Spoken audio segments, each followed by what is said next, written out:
Class 10 chemistry का जो है ये दूसरा चैप्टर अम्ल भस्म और लवण का जो है दूसरा चैप्टर है अम्ल भस्म और लवण।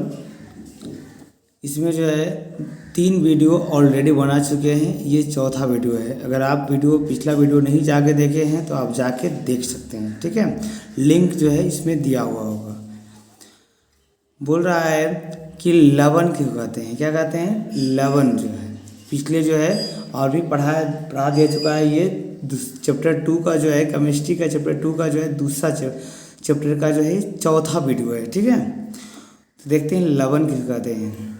तो लवण वैसे आयनिक यौगिक को कहा जाता है जो अम्ल और भस्म की अभिक्रिया के फलस्वरूप बनता है। अम्ल और भस्म की अभिक्रिया के फलस्वरूप जो बनता है उसे क्या कहते हैं, लवण कहते हैं। या बस सिंपल सा उपाय है, जो अम्ल और भस्म की अभिक्रिया के फलस्वरूप बनता है उसे लवण कहते हैं। कितना आसान जवाब है कि नहीं। आप 2 बार इसको पढ़ेंगे, बिल्कुल यहाँ आपको समझ में आ जाएगा। एग्जाम्पल की अगर बात करें तो एग्जाम्पल जो है इसका दिया हुआ है, क्या दिया हुआ है इसका एग्जाम्पल देख लेते हैं थोड़ा सा। एग्जाम्पल है HCl, NaCl, MgCl, ये सब क्या हो गया, आपका लवण हो जाएगा, ठीक है। जब अम्ल और भस्म अभिक्रिया करेगा तो क्या बनाएगा, लवण बनाएगा और जल बनाएगा। ये आपको याद रखना है, ठीक है। अगला क्वेश्चन क्या है, अगला क्वेश्चन है अम्ल और भस्म के गुण के आधार पर, अम्ल और भस्म के गुण के आधार पर जो है लवण को 3 भागों में बांटा गया है। कितने भागों में बांटा गया है, लवण को जो है 3 भागों में बांटा गया है उसके गुण के आधार पर, ठीक है। पहला है अम्लीय लवण, दूसरा है भास्मिक लवण, तीसरा है सामान्य लवण, ठीक है।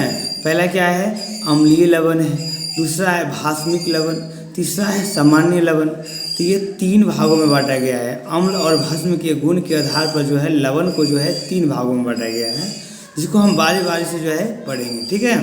पहला क्या है, पहला जो है अम्लीय लवण है। क्या है, पहला अम्लीय लवण है। चलो देखते हैं। पहला अम्लीय लवण है तो अम्लीय लवण कहते किसको है भाई, तो जब एक प्रबल अम्ल की अभिक्रिया दुर्बल अम्ल के साथ होती है, दुर्बल भस्म के साथ होती है, सॉरी, जब एक प्रबल अम्ल की अभिक्रिया दुर्बल भस्म के साथ होती है तो लवण प्राप्त होता है। तो वह लवण जो है अम्लीय लवण कहलाता है। एक प्रबल अम्ल और एक दुर्बल भस्म, प्रबल अम्ल दुर्बल भस्म दोनों साथ मिलेगा, HCl और MgOH के होल्ड, ये दोनों मिलेगा, अभिक्रिया करेगा तो अम्लीय लवण बनाएगा, ठीक है। यानी MgCl2 बनाएगा और उसके साथ जल भी बनाएगा, ठीक है। ये आपको याद रखना है। अम्लीय इसका मतलब है कि इसका pH मान जो है 7 से कम होना चाहिए। MgCl2 का जो है pH मान क्या होगा, 7 से कम होगा। क्यों, क्योंकि जो है अम्ल जो होता है उसका pH मान 7 से कम होता है, जो क्षार होता है उसका pH मान ज़्यादा होता है 7 से, और जो उदासीन होता है उसका pH मान 7 होता है, ठीक है। आगे देखते हैं, दूसरा है भास्मिक लवण।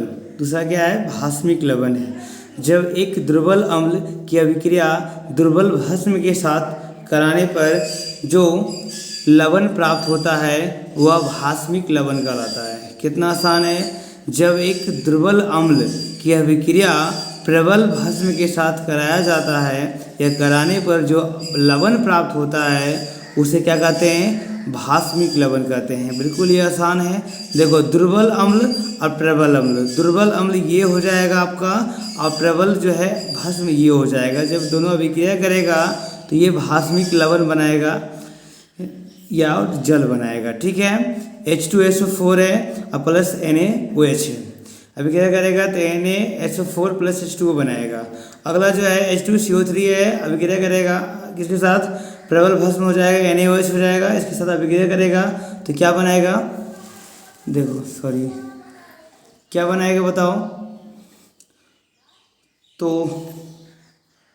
बनाएगा NaCO3 बनाएगा प्लस H2O बनाएगा। अगला जो है H2SO4 है, KOH है, दोनों मिलेगा, अभिक्रिया करेगा तो क्या बनाएगा, KSO4 बनाएगा, H2O बनाएगा, जो कि भास्मिक है इसलिए इसका pH मान 7 से क्या होगा, अधिक होगा। बिल्कुल ही आसान है, इसमें कोई दिक्कत नहीं होना चाहिए।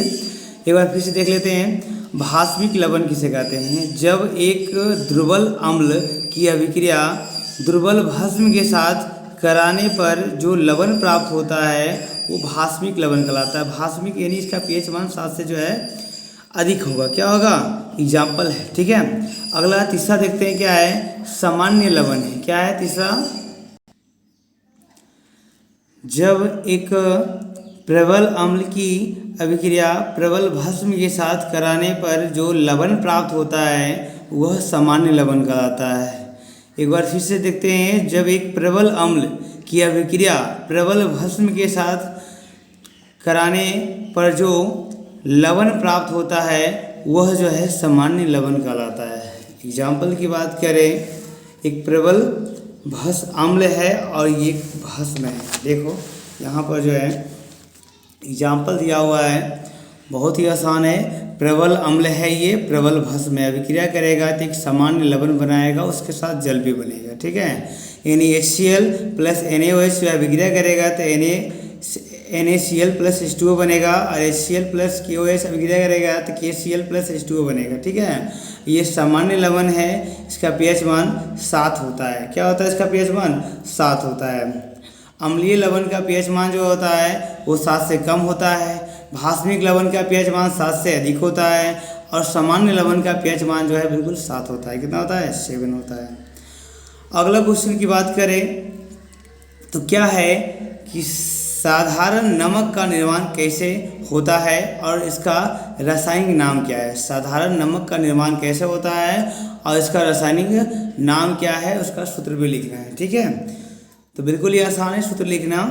सबसे पहले जो है साधारण नमक का जो रासायनिक नाम जो है वो सोडियम क्लोराइड होता है। क्या होता है? जो खाने वाला जो नमक होता है उसका साधारण नाम जो है, साधारण नमक का जो रासायनिक नाम होता है वो सोडियम क्लोराइड है। इसका जो है सूत्र होता है NaCl होता है। सोडियम क्लोराइड का सूत्र होता है NaCl होता है। ठीक है, ये निर्माण कैसे होता है इसको भी जानेंगे। सबसे पहले जब हाइड्रोक्लोरिक अम्ल के जो है साथ सोडियम हाइड्रोक्साइड का अभिक्रिया कराते हैं तो साधारण नमक यानी NaCl क्या बनता है? जल का निर्माण होता है। यानी जब हाइड्रोक्लोरिक अम्ल के जो है साथ सोडियम हाइड्रोक्साइड का अभिक्रिया होता है, ये आपका जो हो गया हाइड्रोक्लोरिक अम्ल, ये सोडियम हाइड्रोक्साइड दोनों अभिक्रिया करेगा तो आपका जो है साधारण नमक यानी NaCl बनेगा, उसके साथ जल भी बनेगा। ठीक है, जल बनेगा।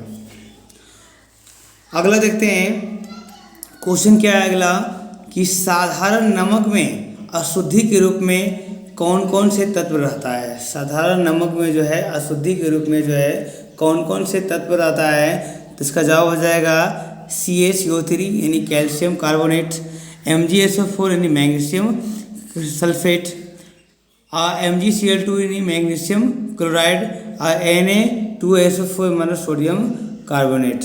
ठीक है, ये जो है आपका जो है ये अशुद्धि होता है किसमें? नमक में पाया जाता है। बिल्कुल ये आसान है। अगला क्वेश्चन देखते हैं क्या है। अगला क्वेश्चन है बरसात के दिनों में। क्या क्वेश्चन है? बरसात के दिनों में जो है साधारण नमक क्यों पसीज जाता है। ठीक है, क्यों पसीज जाता है उसका जवाब देना है। तो साधारण नमक में जो है अशुद्धि के रूप में जो है मैग्नीशियम क्लोराइड उपस्थित होता है, यानी MgCl2 रहता है जो वायुमंडल में उपस्थित नमी को जो है अवशोषित कर लेता है, एब्जॉर्ब कर लेता है। ठीक है, जमा कर लेता है, अवशोषित कर लेता है, जिसके कारण नमक पसीज जाता है। जब वायुमंडल की नमी को जो है नमक में आएगा तो क्या हो जाएगा? नमक पसीज जाएगा। बिल्कुल ये आसान है। अगर 2 बार आप इसको पढ़ लेते हैं तो आपको आसान से याद हो जाएगा, इसमें कोई दिक्कत नहीं है। अगला क्वेश्चन है साधारण नमक के उपयोग को लिखें। तो इसका जो हो जाएगा साधारण नमक का जो है निम्नलिखित उपयोग है। साधारण नमक का जो है निम्नलिखित उपयोग है। पहला क्या है? भोजन बनाने में। क्या है? साधारण नमक का उपयोग सबसे पहले जो होता है भोजन बनाने में, भोजन को पकाने में। दूसरा क्या है? भोजन को पचाने में। तीसरा है सोडियम हाइड्रोक्साइड बनाने में। क्या बनाने में? सोडियम हाइड्रोक्साइड बनाने में। चौथा है अचार बनाने में। अचार जब तक नमक नहीं रहेगा अचार बन भी नहीं करेगा, सिंपल सी बात है। अगला है 5वां है बेकिंग सोडा। बेकिंग सोडा जो है या वॉशिंग सोडा जो है या व्यंजक चूर्ण, ये सब बनाने में इसका इस्तेमाल किया जाता है। ठीक है, बिल्कुल ये आसान है, इसमें कोई दिक्कत नहीं है। अगर आप हमारे चैनल पर नए हैं, चैनल को सब्सक्राइब कर दें ताकि वीडियो बनाने में कोई दिक्कत ना हो। ठीक है, मिलते हैं अगले वीडियो में, तब तक के लिए धन्यवाद।